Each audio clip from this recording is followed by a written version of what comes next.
diferença entre mania e transtorno Exatamente. mental. O transtorno mental ele traz inviabilidade, né? A mania não, pelo menos na minha perspectiva.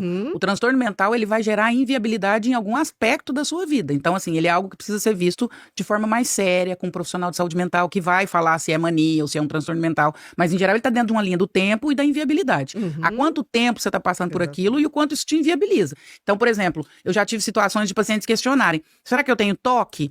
Depende, o quanto isso te inviabiliza. Eu tinha um paciente que tinha toque relacionado a voos, ele morava perto do aeroporto. Se o voo da Gol, das 6h15, não saísse, todos os dias não decolasse, ele não saía de casa. Ele não trabalhava, ele não fazia nada. Ele não saía. Ele fez uma associação de que isso... Essa é uma diferença entre a mania e o transtorno. O transtorno vai gerar inviabilidade. A mania não. A mania é um comportamento, às vezes repetitivo, mas que não chega a inviabilizar alguma situação de sua vida. Como funciona o ciclo de dependência da dopamina em vícios modernos, como apostas online e redes sociais? A dopamina, ela veio pro circuito do assunto bem atual, né? Ninguém falava muito em dopamina. A dopamina... A bichinha tá desgastada. Em que sentido, Bia? No sentido porque todas as pessoas querem dopamina a qualquer custo. Então chega uma hora que o cérebro já não produz, aí vai atrás de vício. E a dopamina, ela funciona num pico muito parecido com a cocaína, né? Ela te dá um pico muito alto, mas a queda é muito rápida. É a e logo depois vagabunda, né? Que você precisa reforçar o tempo inteiro. E logo depois ela sofre uma queda muito brusca e ela traz uma sensação muito de depressão, né? Você fica com o humor muito deprimido. O que acontece nesse ciclo de busca de dopamina é que você parte para uma nova busca de dopamina. Você fica de pico em pico. E, em geral, para buscas piores. Então, por exemplo, a questão da pedofilia. Se você for avaliar, essa pessoa vem de uma situação de pornografia, vem de outras questões de pico de dopamina em que ela foi evoluindo. Eu percebi isso. Uma escalada, né? Eu percebi isso muito no consultório. Uma escalada de pico de dopamina. Muito parecido com o comportamento da cocaína. Então, ela começa com condições. Então, por exemplo, eu tive um menino que chegou no consultório com uma dívida de 300 mil por conta de apostas. De uma família de condição sociofinanceira baixíssima. O menino estava devendo 300 mil e estava ameaçado. Ele não começou com 300 mil. Ele jogou primeiro, ganhou R$300. Jogou isso, R$10, ganhou 300. E isso foi levando. Ele falou assim, André, tinha dia que eu ganhava 30 mil, mas os mesmos 30 mil eu apostava todo. Então é perceptível que esse ciclo de dopamina ele é ascendente. E aí ele vai te levando para outras condições. E aí depois, o que vem depois é essa rebordosa. Então o ciclo de dopamina, ele funciona nessa perspectiva. E os vícios vão entrar muito nisso, né? Nessa ascendência aí. Você está falando disso, as pessoas mais dependentes de jogos, apostas online hoje, é a classe baixa. E não é à toa o estouro de consignados. E hoje, antes você tinha um limite, né? Consignado só podia ser até 30% do seu salário, né? Agora não, foi liberado. Até 70%. E é muito interessante essa história da dopamina também para vulnerabilidade. Quanto mais vulnerável a pessoa, menos pico de prazer ela tem. Então, você pensa uma pessoa em situação de vulnerabilidade social, vulnerabilidade econômica e todas essas perspectivas da vulnerabilidade. Mas vítima, ela pode ser de situações como essas, de seitas, de igrejas, de ideologias, porque qualquer tantinho de dopamina para ela que não tem nada é viciante. Com certeza. Qualquer fala, então a gente percebe, por exemplo, crescimento de seitas em condições de morro e daí para frente. Exatamente. Por quê? Porque a condição de vulnerabilidade é muito baixa. Então é muito do que você falou, né? Hoje tem uma pesquisa que mostra que esses Bolsa Famílias aí, acho que 45% no ano passado foi gastos em jogos. Jogos online. E apostas. A condição de vulnerabilidade, o Freud vai falar muito sobre isso, né? O Freud vai falar que quem goza é muito seletivo no gozo. Não, e outra coisa que você falou, né? Enquanto a pessoa está ali apostando, ela não está apostando em buscar sentido e propósito de vida. E aí, meu amor? Não tem jeito. Ser humano nasceu para ter sentido e propósito. Se ele não tiver, ou ele deprime, ou ele vai pro vício.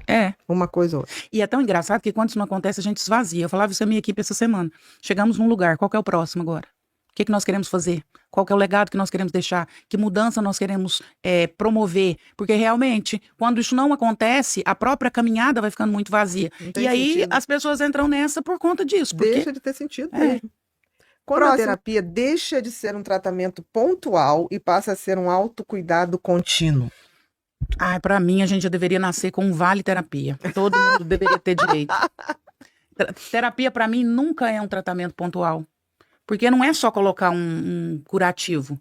Não é ir no médico e tomar um analgésico. Entendi, é uma condição contínua. Eu falo para as pessoas que me ouvem, terapia é igual tomar banho, só que é dar banho na alma.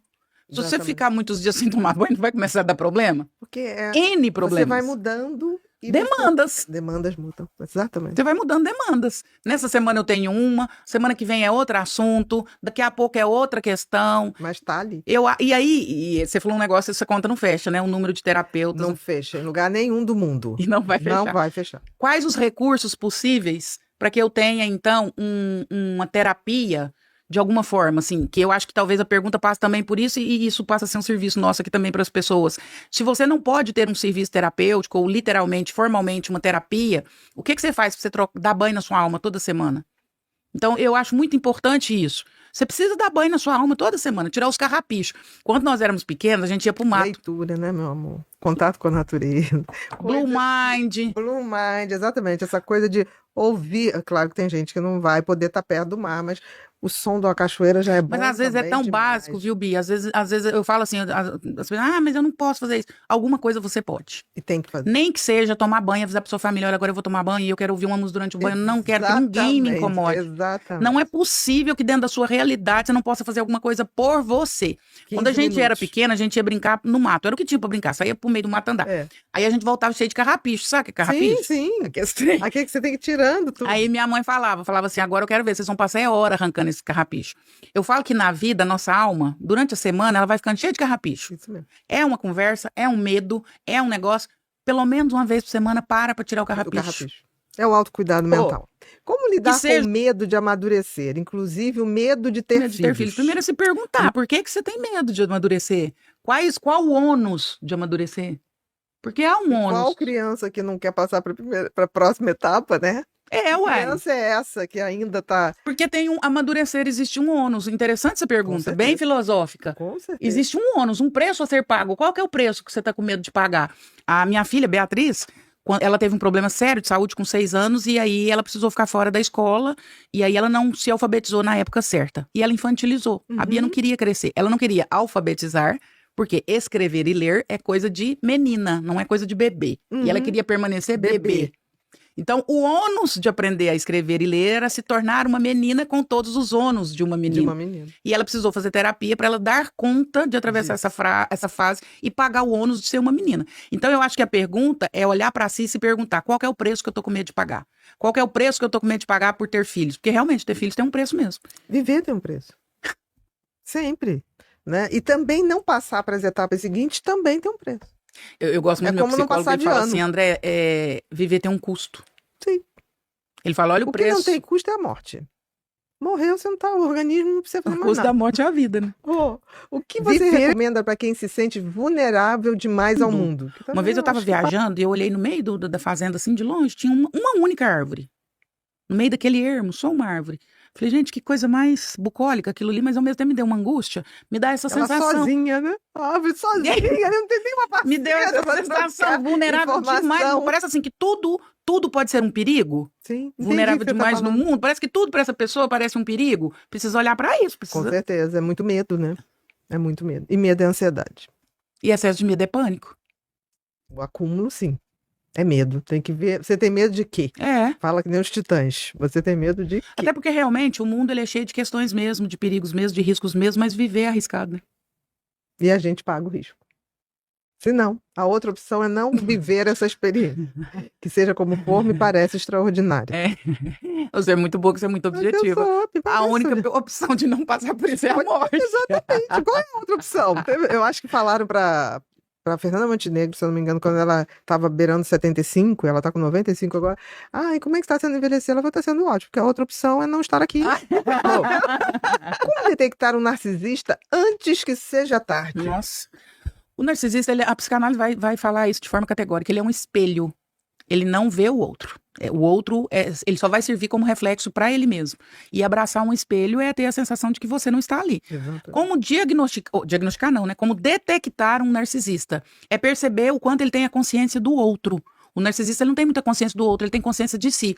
O outro está a serviço das demandas dele. De fazê-lo importante. Tá tendo uma situação aí atual que eu não vou citar, Mas é uma pessoa que ela me dá a sensação de que ela faz muito isso. Ela não vive situações, ela cria roteiros para ela performar. E tem muitos, né? O narcisista, então, você até acha que ele está envolvido com você, que você está participando da vida dele, mas você não está participando.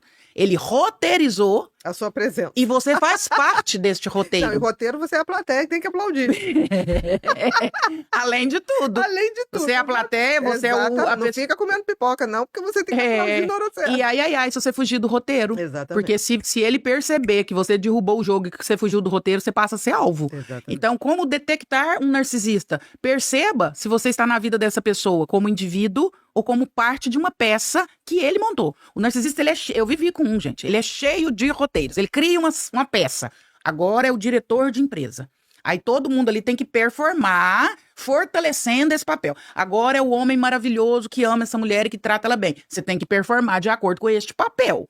Então, o narcisista, ele cria roteiros existenciais. E você é um personagem que não, longe de ser o principal, você é o coadjuvante ali, que faz a ponte para ele aparecer mais. E depois que a história termina, ela tem um objetivo, inclusive, essa história ela tem um objetivo. Quando ela termina, o outro é descartável porque ele esteve a serviço de um roteiro. E agora o roteiro mudou. Agora você não serve mais. Então, eu tenho uma questão, eu sei que é psiquiatra, talvez até possa me ajudar. Eu tenho uma dificuldade de sensibilidade entre o psicopata e o narcisista. Eu sei que todo psicopata é narcisista. Exatamente. Diz a ciência que nem todo narcisista é psicopata. Eu tenho dúvidas. Eu tenho dúvidas. Porque eu acho sutil demais o narcisista pro psicopata. Por exemplo, então você pega numa coisa mais simples, pra gente ficar bem didática.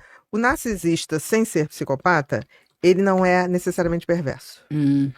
O psicopata é perverso. O psicopata vai tirar o teu sangue. O outro só quer o aplauso. Você não deu aplauso, ele vai buscar outra plateia. Entendeu? Ele tem um grau de perversidade, o narcisista, né? Mas é baixo. Muito mais... Não, mas é pra ele se sentir maior.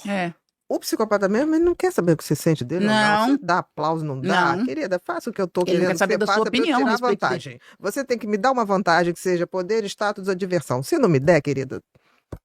Ele não vai ficar na sua vida. Porque o narcisista desmancha, ele fica mandando recado. Ele quer ver se aquele suporte de autoestima tá lá. Ele não some da vida da pessoa.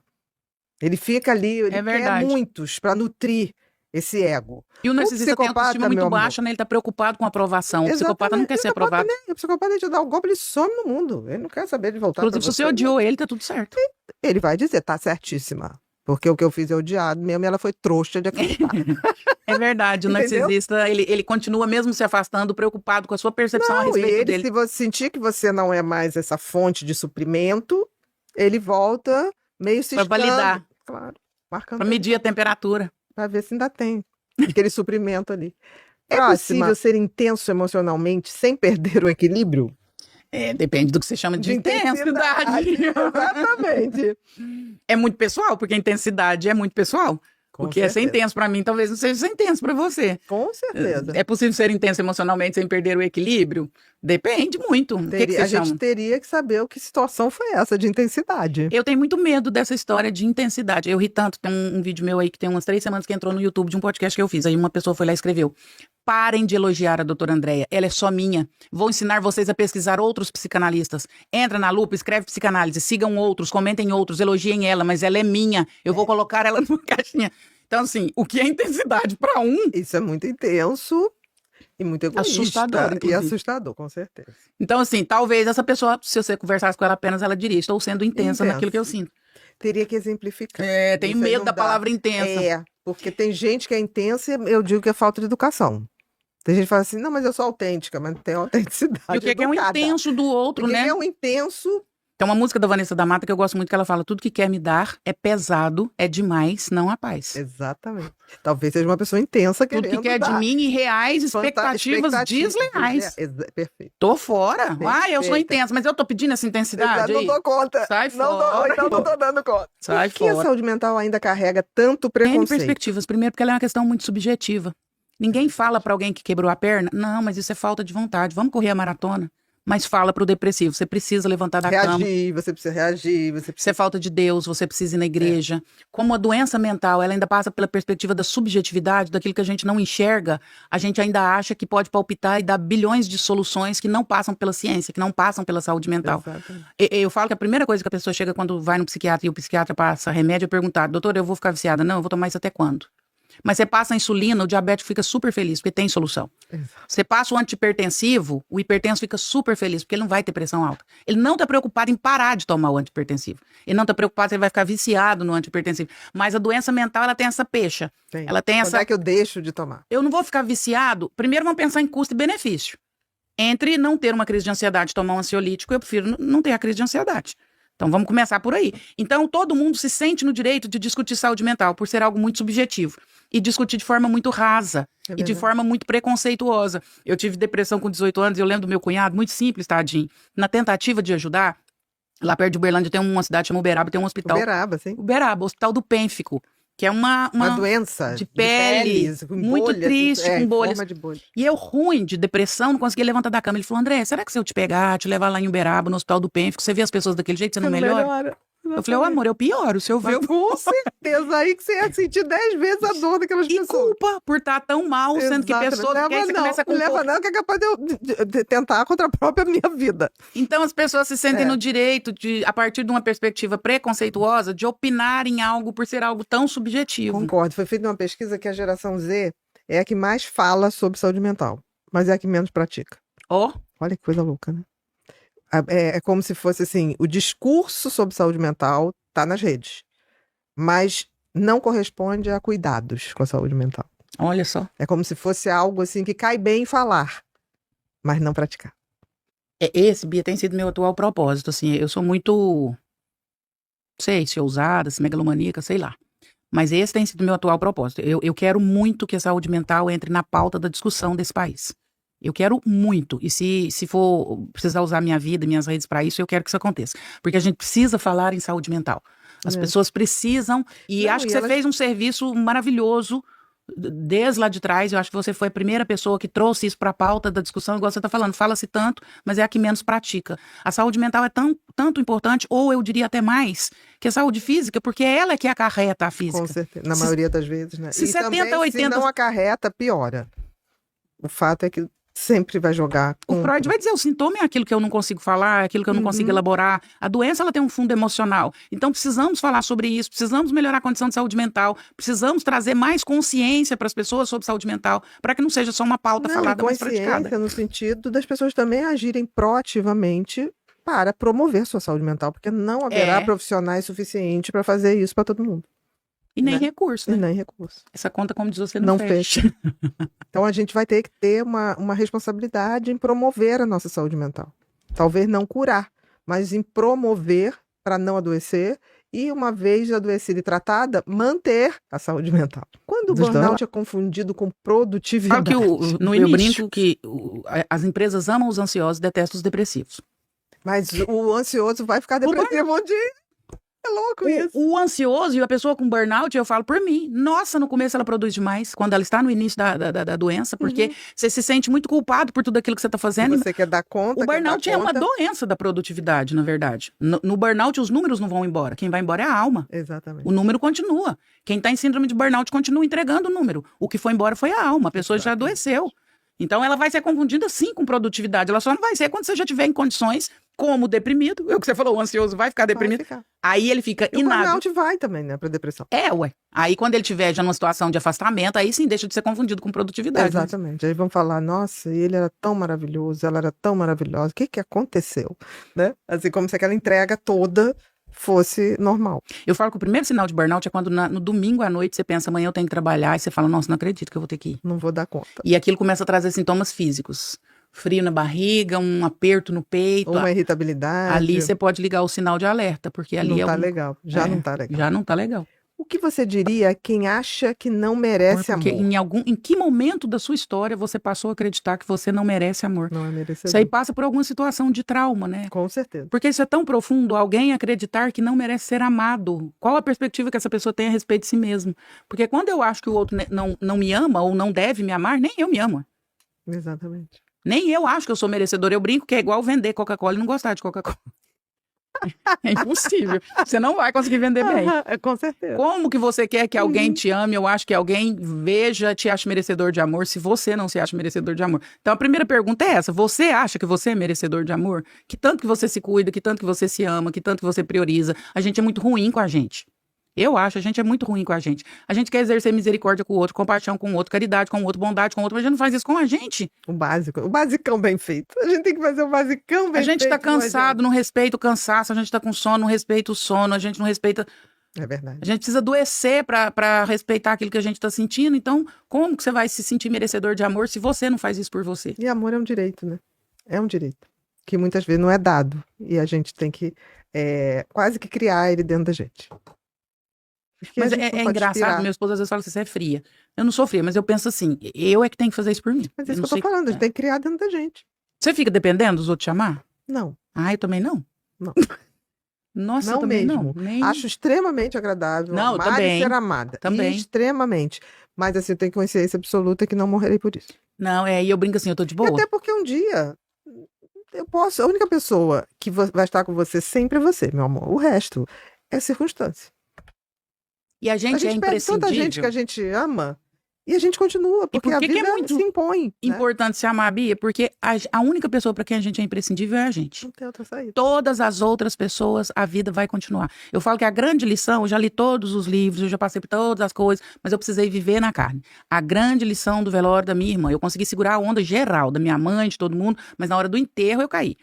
Porque me deu uma angústia imensa de imaginar que todo mundo estava indo embora e ela estava ficando. Sim, a minha mãe está sofrendo horrores, a minha irmã nós estamos sofrendo horrores, a companheira dela está sofrendo horrores, mas todo mundo está vivendo. A vida só acabou para ela.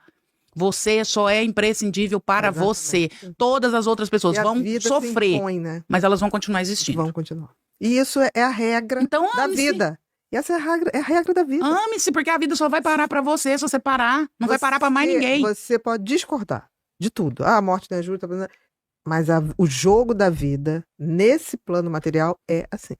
Então, lhe cabe jogá-lo com as melhores cartas que você tiver. Com competência. Com competência. O jogo é esse. Esse é o jogo. Não há... se vai ter depois. Não é sobre isso. Não é sobre isso. Mas esse é o jogo. Faça o melhor jogo que você puder. E não adianta estribuchar. Não adianta estribuchar. A vida não vai parar. É game over mesmo. É game over, exatamente. Então, não há o que fazer. Segue.